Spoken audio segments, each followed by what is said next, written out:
제16장 사역에 대한 바울의 자세. 내가 그의 아들의 복음 안에서 내 심령으로 섬기는 하나님이 나의 증인이 되시거니와 항상 내 기도에 쉬지 않고 너희를 말하며. 로마서 1장 9절. 우리는 8절에서 15절까지 보여지는 바울의 기도 생활과 하나님의 뜻에 복종하는 그의 자세에 관하여 유추해보고 그것을 종합하여 생각해 보았습니다. 여기 사도가 말하는 것을 통해서 분석해낼 수 있는 세 번째 요점은 그의 봉사, 그의 사역, 특히 사역에 대한 그의 자세에 관한 것입니다. 다시 이 문제는 매우 중요하고 매혹적인 문제입니다. 우리 자신과 하나님의 나라에서 어떠한 섬김의 직분을 가졌던지 간에 우리의 섬김을 위한 본으로 사도 바울이 보여준 것보다 더 좋은 모델이나 본은 있을 수 없다고 말씀드립니다. 제 말에 여러분도 다 동의하시리라 확신합니다. 의심할 여지 없이 사도 바울은 교회가 알았던 복음 전도자들 중에서 가장 위대한 복음 전도자였습니다. 동시에 가장 위대한 교사였습니다. 그러므로 어느 방식으로든 복음을 설교할 특권을 가진 사람들은 누구나 다 그를 지켜보고 관찰하는 것이 특히 중요합니다. 또한 섬김에 관해서 바울이 말하는 것들을 주목하는 것도 상당히 중요합니다. 특별히 하나님을 섬기는 바울의 자세에 관해서 관찰하는 것은 정말 중요하다고 말씀드리는 바입니다. 그 섬김에 대해서 말할 것이 너무나 많습니다. 그래서 저는 그것들을 일람표로 만들어 제시해 보겠습니다. 첫째는 일에 대한 바울의 실제적인 묘사입니다. 9절에서 그는 내가 그의 아들의 복음 안에서 내 심령으로 섬기는 하나님이 나의 증인이 되시거니와 라고 말하고 있습니다. 이 진술은 이 일에 관한 자기의 보편적인 태도를 보여주고 있습니다. 그는 그것을 섬김으로 묘사하고 있습니다. 내가 섬기는. 그가 사용하는 말은 매우 의미심장한 말입니다. 그 말은 보통 신약 성경에서 사용되는 말이며 구약 히브리어를 헬라로 옮겨진 70인역에서도 사용되는 말입니다. 그 말은 언제나 종교적인 섬김의 개념을 전달합니다. 사도는 그 말을 매우 좋아하고 있습니다. 그는 다른 곳에서도 그 말을 사용합니다.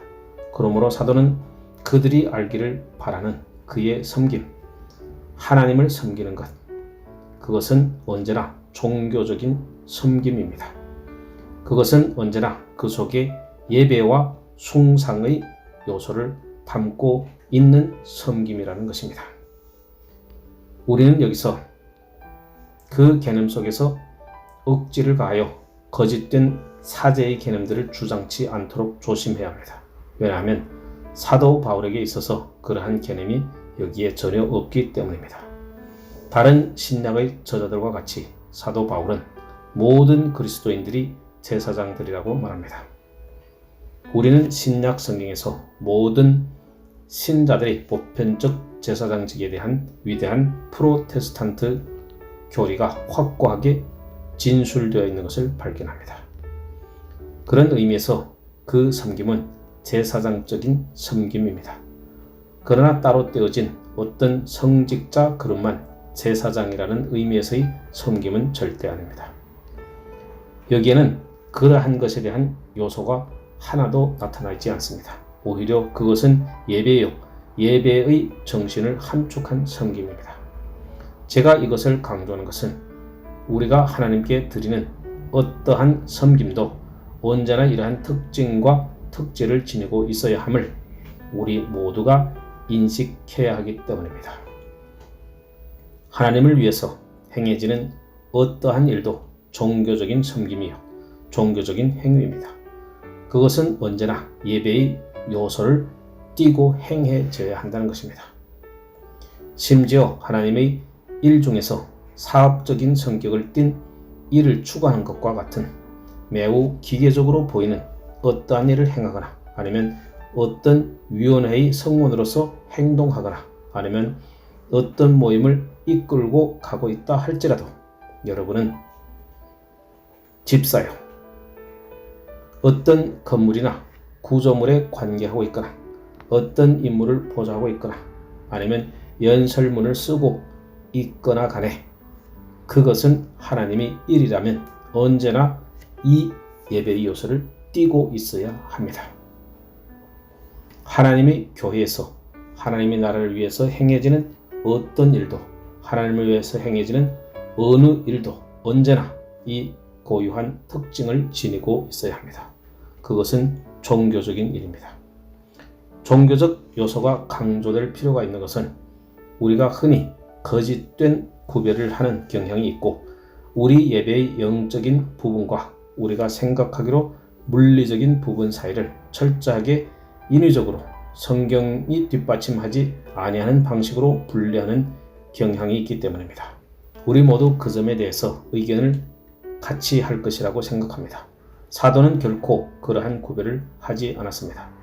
하나님의 이름으로 하나님을 위해서 하나님의 나라를 위해서는 어떠한 일도 종교적입니다. 그것은 예배의 요소를 함축하고 있기 때문입니다. 제가 그 점을 최선을 다해서 표현하자면 여러분으로 하여금 스펄전이 자기 학생들에게 했던 한 진술을 상기케 하는 것이 좋을 듯 합니다.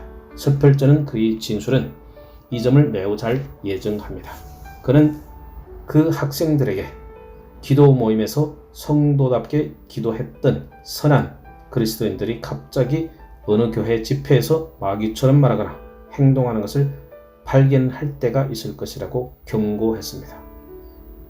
바로 그것이 그림을 그리듯이 독특하게 표현하는 스펄전의 표현 방식으로 그 점을 나타낸 것이라고 할 수 있습니다. 그러한 사람들에게 있어서 문제는 기도회에서는 자기들이 하나님을 경배한다 라고 경외심으로 충만하지만 그것이 어느 교회의 모임일 때 혹은 사업상의 모임이든지 교회 일을 처리하는 모임일 경우에는 전적으로 다른 사람들이 되어버릴 수 있다는 것입니다. 경외심과 찬미와 하나님 면전에서 하나님을 위해서 섬기고 있다는 국면을 망각해 버리는 것 같습니다. 똑같은 사람들이 말입니다. 건물을 어떻게 하면 잘 관리하느냐, 또 다른 여러 가지 문제들에 대해서 결정할 때 그런 경우의 하나님을 위한 섬김은 설교나 기도를 통해서 하나님을 섬기는 것과 다른 것이라고 생각하는 것입니다. 그것은 전적으로 거짓된 구별입니다. 어느 것이든지 하나님을 섬기는 것은 종교적인 것입니다. 그러므로 우리는 언제나 사도가 여기서 자신에 관해서 사용하는 이 말을 써야 합니다. 우리는 두 번째 문제로 나가보려고 합니다. 사도가 하나님을 위해서 섬기는 방식을 주목합시다. 여러분은 그가 쓰는 어구를 주목하셔야 합니다. 내 심령으로 섬기는 하나님이 나의 증인이 되시거니와. 바로 사도 바울은 그러한 방식으로 하나님을 섬겼습니다. 그것을 이렇게 번역할 수도 있습니다. 내 심령으로 섬기는 하나님이라고 말입니다. 아마 더 정확하게 번역하자면 내 영으로나 내 영 안에서 섬기는 하나님이라고 해야 할 것입니다. 그러나 사도가 그것을 통해서 무엇을 뜻하고 있습니까? 제가 볼 때 우리가 숙고해온 가장 중요한 요점들과 어깨를 나란히 하는 요점이 여기에 나타난다고 봅니다. 어쨌든 복음을 설교하는 누구라도 위험에 처하면 이 요점을 잃어버립니다. 설교자나 어떠한 행동이든지 복음을 가르치는 교사는 그 점에 대해서 절대로 명백해야 합니다. 그것은 사활적인 문제입니다. 그러므로 저는 내 심령으로 섬기는 하나님이라는 표현을 통해서 우리가 배워야 할 여러 가지 요점을 지적하려고 합니다. 그 어구가 뜻하는 첫 번째 요점은 그것이 진지한 섬김이어야 한다는 것입니다. 하나님이 이 위대한 사람들이 글들을 읽어보면 그가 그 점을 매우 자주 강조하는 것을 발견할 것입니다. 그는 온 마음과 자기 온 존재를 통해서 하나님을 섬깁니다. 전인이 다 수반됩니다. 그뿐만이 아닙니다. 어떤 일을 하든지 위선이 없습니다. 그는 심령으로 하나님을 섬기고 내적 사람과 자기의 삶과 존재의 중심에서 하나님을 섬깁니다. 그것이 바로 그가 강조하고 있는 요점입니다. 때로 그는 부정적인 방식을 통해서 그 점을 드러냅니다. 예를 들어서 빌립보 사람들에게 투기와 다툼으로 그리스도를 전파하는 사람이 있다고 말하고 있습니다. 경쟁의식으로 그리스도를 전파했던 사람들이 있었습니다. 그들은 진지하게 그리스도를 전한 것이 아닙니다. 다른 말로 해서 어떤 사람이 복음을 설교한다는 단순한 사실이 그가 진지하다는 것을 입증하는 것은 아닙니다. 진지하게 복음을 전할 수도 있습니다. 사도 바울은 말합니다.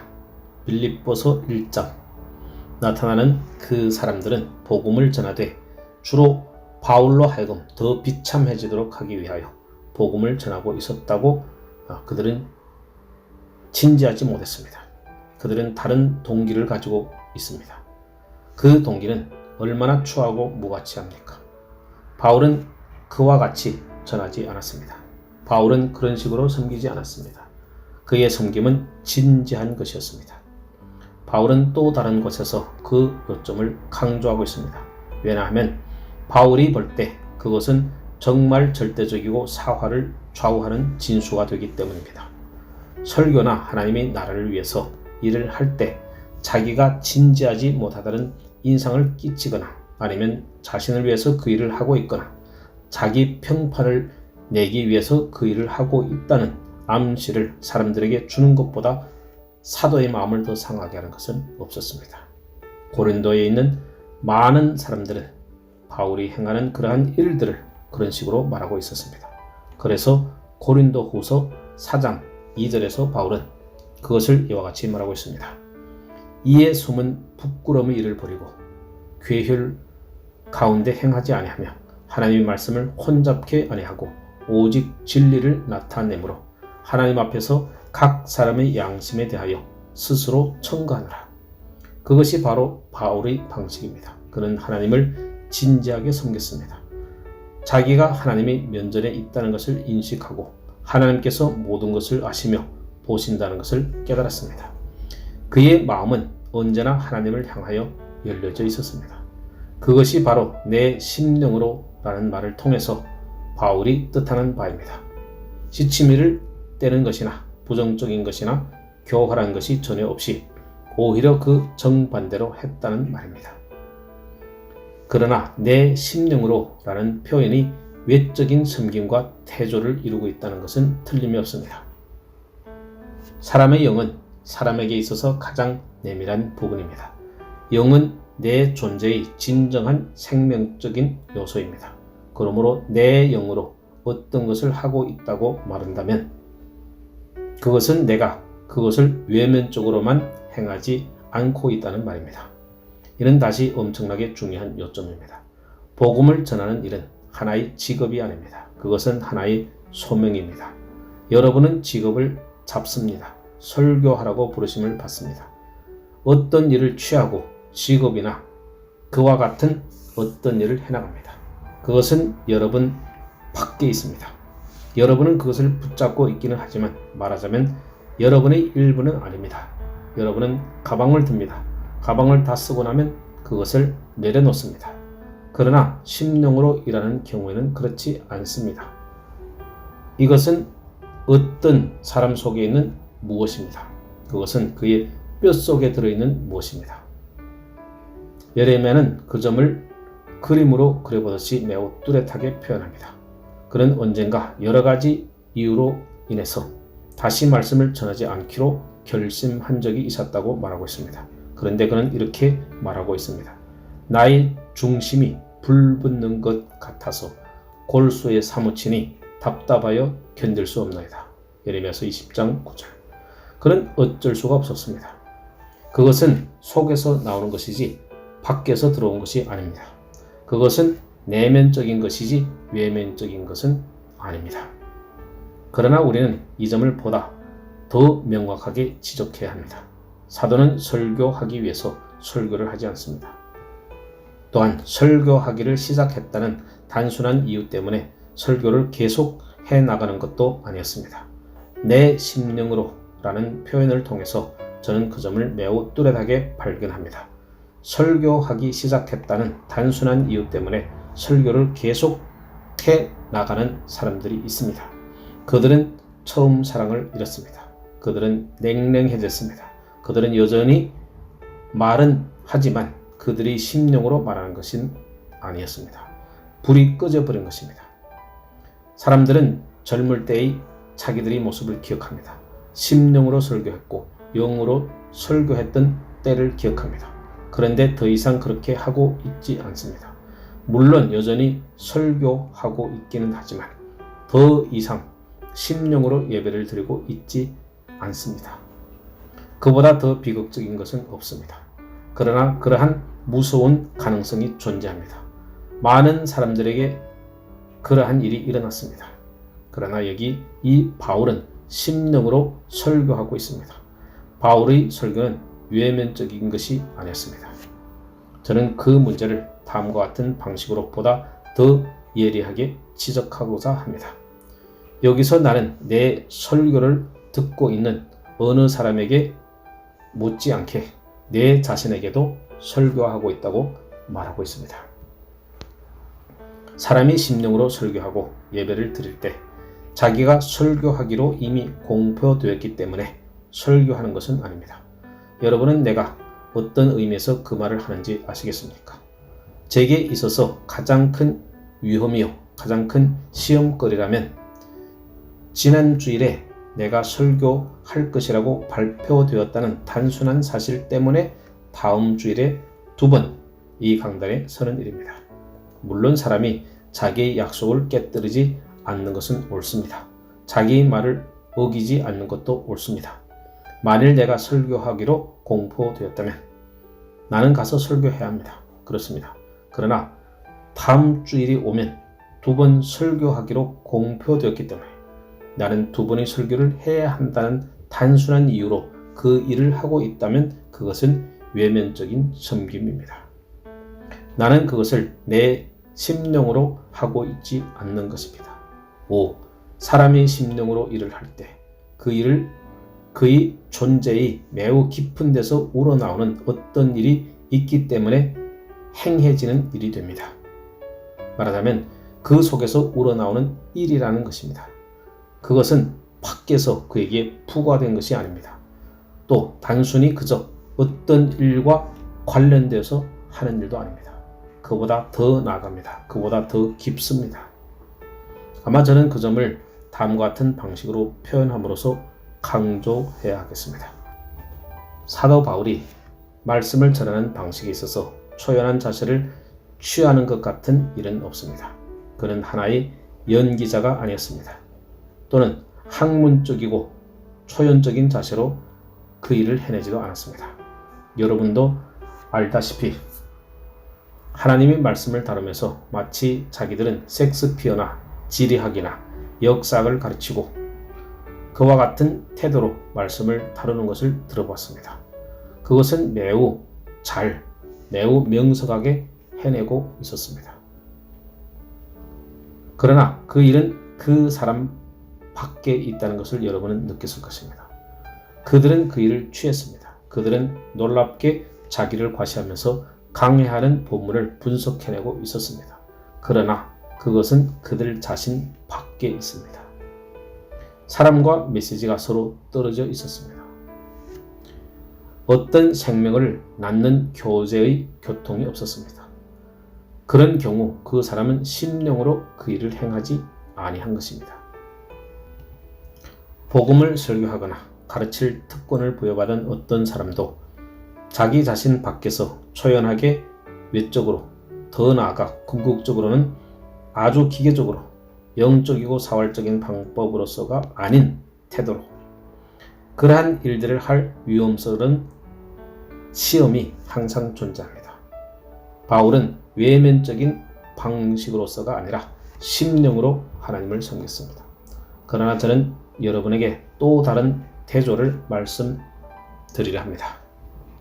바울이 내 심령으로 하나님을 섬긴다고 말할 때 자기는 육으로 하나님을 섬기고 있는 것이 아니라는 뜻입니다. 자, 바로 그것은 성경 전체를 관통하여 흐르는 큰 대조들 중 하나입니다. 육체와 영의 대조입니다. 그것들은 서로 반대되고 매우 다릅니다.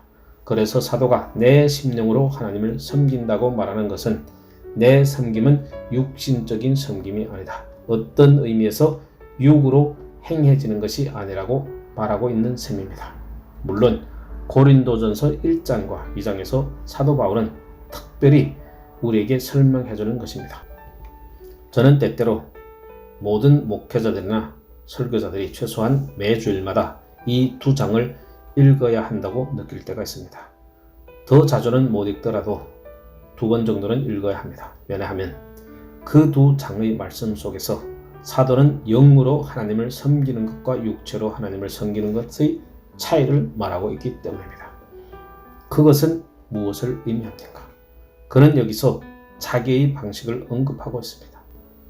그가 우리에게 말해주는 대로 하면 그의 방식은 복음을 전하는 것입니다. 내가 그의 아들의 복음 안에서 내 심령으로 섬기는 하나님이 그렇습니다. 그러나 바울이 어떻게 그렇게 섬기고 있는지 그 방식을 우리에게 말해주고 있습니다. 설교하거나 가르치는 사람은 어느 누구라도 자기 메시지를 전할 뿐만 아니라 자기 방식에도 관심을 가져야 합니다. 왜냐하면 그가 어떤 방식을 쓰느냐에 따라 그의 메시지가 약화되고 무산될 수도 있기 때문입니다. 그러면 육으로가 아니라 심령으로 수행해 나가는 자기의 방식에 관해서 무엇이라고 말하고 있습니까? 우리는 그것을 다음과 같이 나타낼 수 있습니다. 사도는 언제나 최선을 다하여 자신을 드러내지 않으려고 하였다는 것입니다. 육신의 진수는 자기를 과시하는 것입니다. 육체는 언제나 스스로를 알리고 싶어하고 스스로를 나타내고 싶어합니다. 그것이 바로 가장 중요한 특징입니다. 고린도전서 13장을 읽어보십시오. 바울은 거기서 사랑과 하나님의 사랑으로 충만한 그리스도에 대해서 기이하게 묘사하고 있습니다. 이제 그 반대는 육 안에 있는 것입니다. 바울이 그 점을 어떻게 나타내는지 여러분도 기억하실 것입니다. 사랑은 자랑하지 아니하며 교만하지 아니하며 무례히 행치 아니하며 육체는 언제나 교만합니다. 또한 자랑합니다. 그리고 사실을 과시합니다. 그것이 바로 영 안에서 심령으로 존재한다는 것이 정반대입니다. 그래서 심령으로 섬기는 사람은 자기 자신의 개성이라 불리는 것을 사용하지 않습니다. 그는 그것에 대해서 생각조차 하지 않습니다. 그는 그것을 잊어버립니다. 고린도전서 13장의 억구가 보여주듯이 그는 자기 유익을 굳이 아니하려고 합니다. 그는 자신에 대해서 전혀 까맣게 있습니다. 그는 자신에 관해서 관심을 가지지 않습니다. 자신에게 관심을 끄는 것은 영적 예배의 부분이 아님을 알고 있습니다. 그는 자신의 매력을 나타내지 않는 방식을 택해 나갑니다.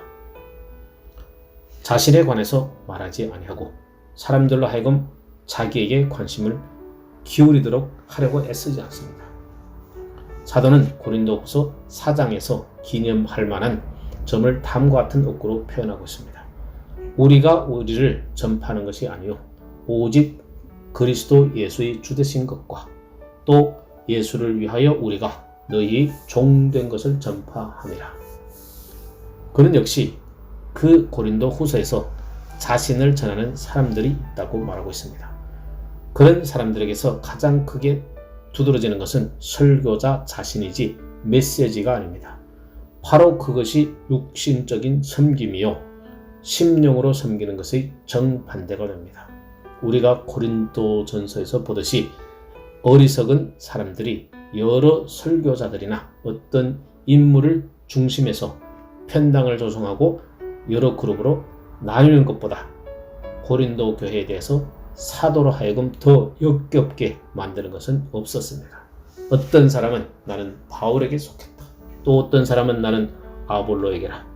또 어떤 사람은 나는 게바에게라 고 말하고 있습니다. 그들은 사람들을 따르고 있었고 메시지보다 사람들에게 관심이 있었습니다. 사도는 그런 사람들에 대해서 분개하면서 너희가 바울의 이름으로 세례를 받았느냐? 바울이 너희를 위하여 십자가에 못 박혔느냐? 너희가 무엇 때문에 나를 따르느냐? 내가 너희 구주가 아니다. 어째서 너희는 나를 쳐다보느냐? 나는 전도자에 불과하다. 나는 심고 아볼로는 물을 주었을 뿐이다. 자라게 하시는 이는 하나님이시다. 그런데 어째서 너희가 나를 바라보느냐? 라고 말했습니다. 그러므로 그 점은 매우 중요한 요점입니다. 심령으로 하나님을 섬긴다는 것은 이 육신적인 성질이 없다는 뜻이요. 어쨌든 설교자가 육신적인 특성을 조장하거나 사람들 앞에서 육신적인 성격을 조장하는 일을 전혀 하지 않는다는 뜻입니다. 그러나 그 점은 강단에 선 사람뿐만 아니라 회중석에 앉아있는 사람을 위해서도 중요한 것이라는 것을 강조해야겠습니다. 고린도의 어떤 사람들은 나는 바울의 얘기라고 말했던 것은 바울이 행했거나 말했던 어느 것 때문이 아니었습니다. 문제거리는 전적으로 사람들에게 있었습니다. 그러한 고통이 여전히 사람들에게 남아있습니다. 설교자에게 너무 어렵게 굴지 마십시오. 회중들은 자신에 관해서 말하는 설교자를 좋아합니다. 그들은 언제나 앉아서 설교자가 그러한 일을 시작하면 새로운 흥미를 보입니다. 그들은 참 재밌네 라고 말하면서 그 설교자에게 일어났던 일을 듣습니다. 제가 만일 의학적인 어떤 것을 아주 멀리 간접적으로 언급한다 할지라도 즉각 새로운 관심을 보이는 것을 발견합니다. 저는 이 주제에 대해서 그렇게 공언하며 확정했습니다. 제가 뜻하는 것이 무엇인지 여러분은 아시겠죠? 바로 그것이 인간적인 것입니다. 바로 그것이 사람이요. 바로 그것이 사적인 것입니다. 심령으로 섬긴다고 하는 것은 그와 같아서는 안 됩니다. 그러므로 회중은 이 점을 마음에 새겨둬야 합니다. 회중들은 흔히 설교자를 어지럽힙니다. 회중들은 설교자들을 부추겨서 어떤 그릇된 일을 하도록 합니다. 만일 설교자가 자기 육체를 따라 말해 나가기 시작하면 회중들은 즉각 반응을 보이고 교리를 말할 때는 나타내지 않던 관심을 보이게 될 것입니다. 그리고 그 설교자에게 있어서 시험은 그들에게 보다 더 육신에 속한 것을 말해주고 싶어하며 자신에 관해서 더 많은 것을 말하게 되어 자신을 과시하게 됩니다. 또 그들은 그러한 것을 좋아합니다. 그들은 미소를 지으면서 그것을 즐기고 참 놀라운데 아주 재미있어 라고 말할 것입니다. 그동안 그리스도는 잊혀지고 영적 메시지는 강조되지 못하고 한쪽으로 밀려집니다. 심령으로 하나님을 섬긴다는 것은 그것이 아닙니다. 오히려 그 정반대입니다. 그래서 사도는 그 문제에 대해서 그처럼 관심이 있었던 것입니다. 그러나 저는 좀 더 그 문제를 다루어 보겠습니다. 육체로 하나님을 섬긴다는 것은 육체를 매우 명백하게 과시하는 문제만이 아닙니다. 또는 자신을 드러내는 사람의 문제만도 아닙니다. 제가 말씀드리는 바와 같이 그 점도 포함하기는 하지만 그것은 거기에만 머물지 않습니다. 자기 학식과 지식과 총명을 과시하는 사람도 그만큼 육신적인 것입니다. 다음과 같은 좋은 이유를 들어 그 점을 구별해 보겠습니다. 어떤 사람이 어떤 설교자에 대해서 제게 찾아와서 몹시 거칠게 말했던 적이 있었습니다. 그들은 말하기를 그 사람은 자기만 과시하고 있다는 것이었습니다. 바로 그것이 육체입니다.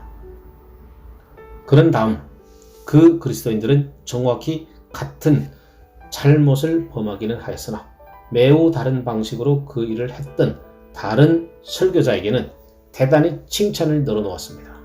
그 두 번째 사람은 자기 기이한 학식을 내보이고 과학적인 용어를 사용하며 철학과 철학적인 관점에 관해서 말함으로써 육신적인 일을 했던 것입니다. 그 철학이나 철학적인 관점도 자기가 그러한 책들을 읽어서 소개한 것이 아닙니다. 어떠한 책에서 그러한 것들을 읽었습니다. 그와 같은 인용구를 얻어낼 수 있는 책들이 많습니다. 사람들은 그러한 책들을 읽지 않습니다. 그 설교자는 그러한 책들을 읽고 사람들에게 그것을 말해 주었던 것입니다. 사람들은 그 점을 간파하지 못합니다. 육신적인 것이 명백하게 드러날 때에는 볼 수 있었으나 보다 교활한 모습을 지니고 나타날 때는 전혀 그것을 볼 수 없었습니다. 그러나 그것은 여전히 같은 것이었습니다. 사람이 그런 식으로 행동할 때 심령으로 하나님을 섬기는 것이 아닙니다. 만일 사람이 자기 언변이나 자기의 웅변이나 유창함이나 어떤 논증의 능력을 의지하고 있다면 그것은 동등하게 육신적인 것입니다. 그렇게 행하는 사람이 굉장히 떠버리는 조로 말하지 아니할 수도 있습니다. 자신의 개인적인 외모를 크게 과시하지 않을 수도 있습니다. 오늘날 정말 그릇되고 비극적인 그러한 것들을 개성이라고 부르는데, 그러나 만일 그 사람이 이러한 것들을 의뢰하거나 그러한 것들을 과시하고 있다면 그는 역시 육신적입니다. 사도는 그렇게 하지 않습니다. 그 점을 제 말로 표현할 필요가 없습니다. 사도 자신이 그렇게 말하고 있습니다. 그는 고린도에 갔을 때 약하며 두려워하며 심히 떨었노라. 내 말과 내 전도함이 지혜의 전하는 말로 하지 아니하였다 라고 말합니다. 그것은 철학이 아니었습니다. 그는 거기서 철학을 말할 수도 있었습니다. 그는 고린도 사람들이 철학에 대해서 듣기를 좋아한다는 것도 알고 있었습니다. 그러나 그는 그들 가운데 거하면서 예수 그리스도와 그 십자가에 못 박힌 것 외에 전하지 않기로 의도적으로 작정했던 것입니다. 또한 그의 외모도 약해 보였습니다. 그는 웅변가가 아니었습니다. 그래서 아볼로가 후에 찾아왔을 때 그 고린도 사람들이 바로 이 사람을 보라고 말했던 것입니다. 바울 보기에는 아무것도 아니요 웅변가도 아니요 철학에 관해서도 말하지 아니하는 사람이었습니다. 그들은 사도 바울을 멸시했습니다. 그러나 그는 일부러 그렇게 행했습니다. 그는 철학적으로도 말할 수 있었습니다. 웅변적으로도 말할 수 있었습니다. 그는 그의 서신들 속에서 정말 무의식 중에 웅변을 토해냅니다. 그러나 그는 모든 것을 삼갔습니다. 사람의 지혜의 권하는 말로 하지 아니하고 그는 일부러 그러한 류의 지혜를 한쪽으로 제쳐 놓았습니다. 역사상 바로 이 점을 예증하는 사람이 있었습니다. 그는 토마스 굿윈이라는 사람입니다. 토마스 굿윈. 그는 300년 전에 살았던 위대한 퓨리탄들 가운데 한 사람으로서 많은 방면에 올리버 크로멜이 좋아했던 설교자였습니다.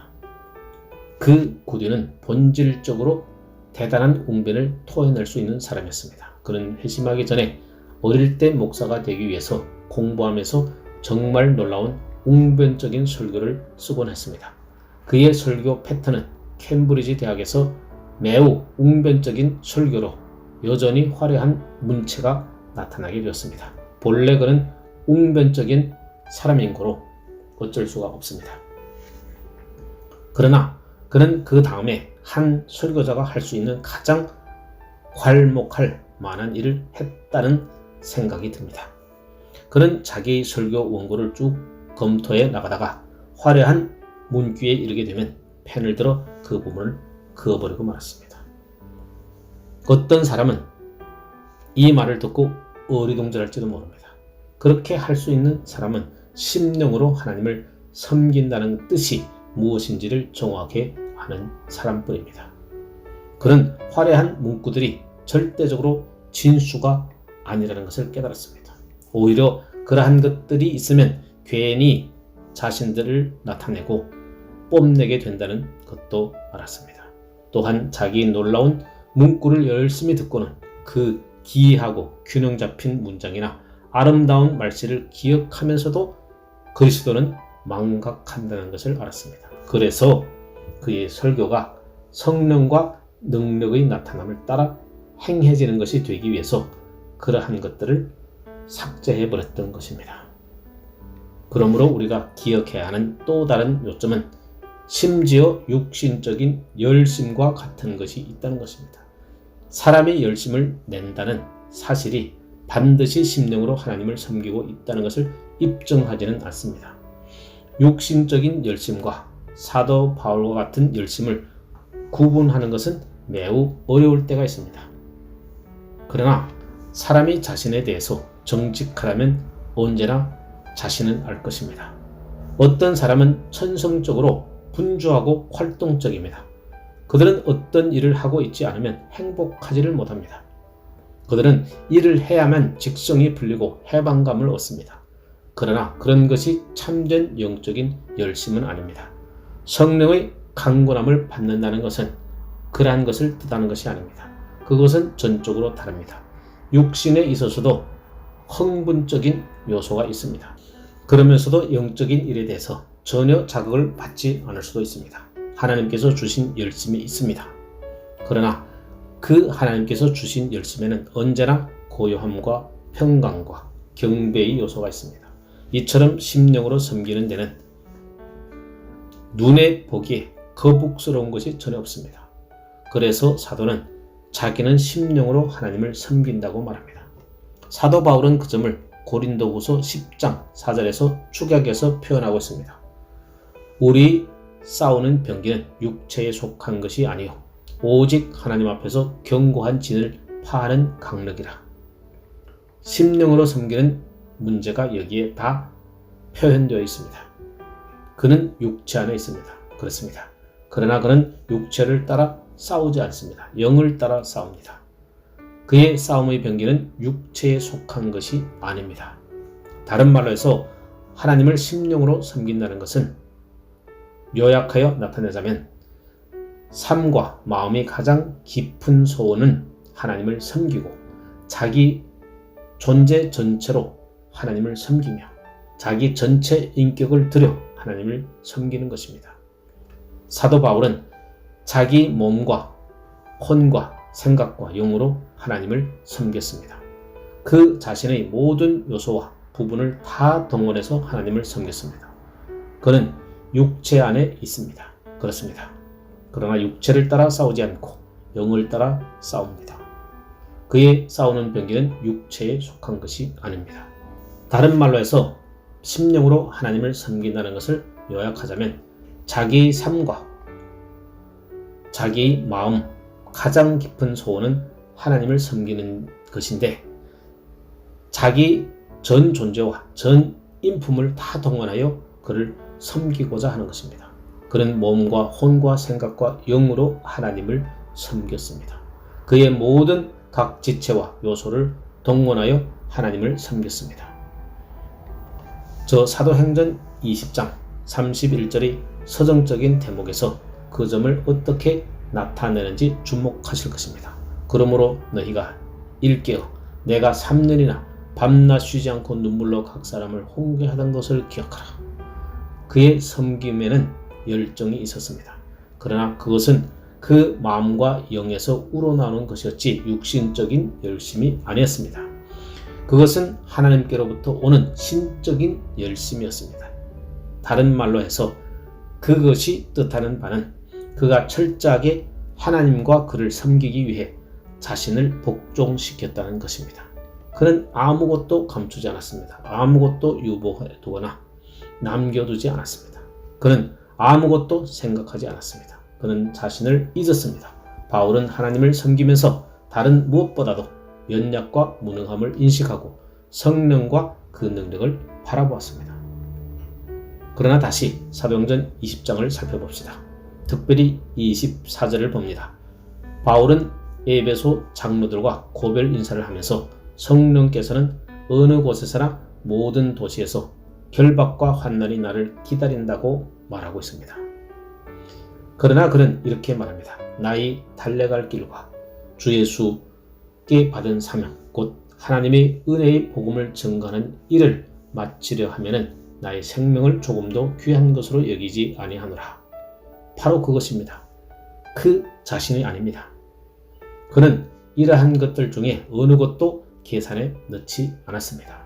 그는 주께로부터 받은 바 하나님의 은혜의 복음을 증거하라는 소명을 이루기를 원했습니다. 사도가 바로 그러한 태도로 하나님을 섬겼고 바로 그것이 심령으로 하나님을 섬기는 그의 자세였습니다. 찰스 웨슬레이 찬송시 가운데 그 점을 완벽하게 묘사한 것이 있습니다. 제가 생각하기로는 바울이 여기서 말하는 것을 해석하는 글 가운데서 가장 훌륭한 것에 속한다고 봅니다. 제게 믿음을 주소서. 산을 옮겨 평지로 만들 수 있는 믿음을.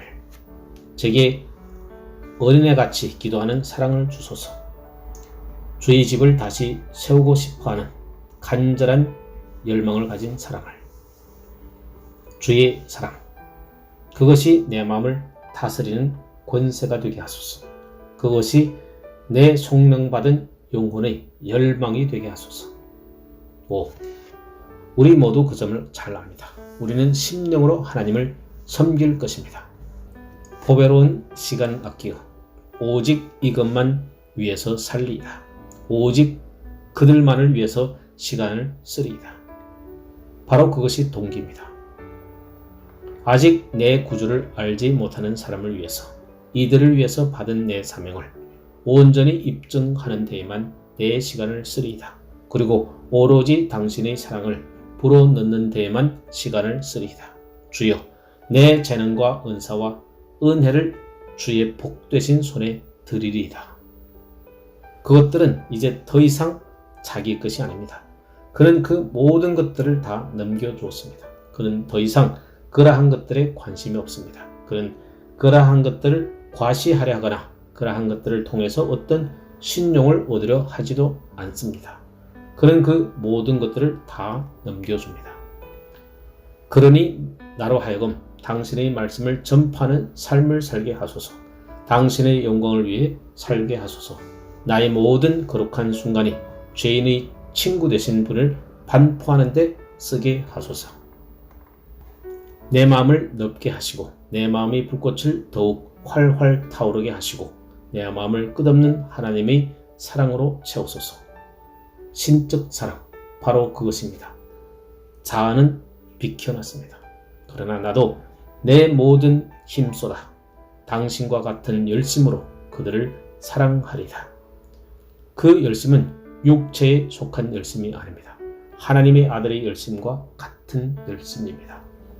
주께서 주의 집을 사모하는 열심이 나를 삼켰다고 말씀하셨습니다. 그것이 바로 종이 가져야 하는 류의 열심입니다. 그들을 주의 열려진 곳으로 인도하소서. 자기들을 위하여 죽은 목자를 가진 양들이 되게 하소서. 사랑하심을 받은 그리스도인 친구들이여, 여러분은 심령으로 하나님을 섬기고 있습니까? 그 섬김이 무엇이든지 간에 심령으로 섬기고 있습니까? 하나님께서 그러한 은혜를 베푸시기를 바랍니다. 하나님께서 이 말씀의 빛에 우리 자신을 정직하게 탐사해 볼 수 있는 은혜를 주시옵소서. 하나님께서 우리의 육신적인 생각을 용서하시고 우리의 섬김에 있어서 그처럼 명백히 드러나 보이는 인간적인 요소를 용서하여 주소서. 주께서 가지신 한없는 신적 사랑으로 우리의 마음을 넓히고 불붙이고 충만케 하사 그러한 육신적인 생각과 인간적인 요소로부터 우리 자신을 건지시고 깨끗게 하시기를 원합니다. 아멘.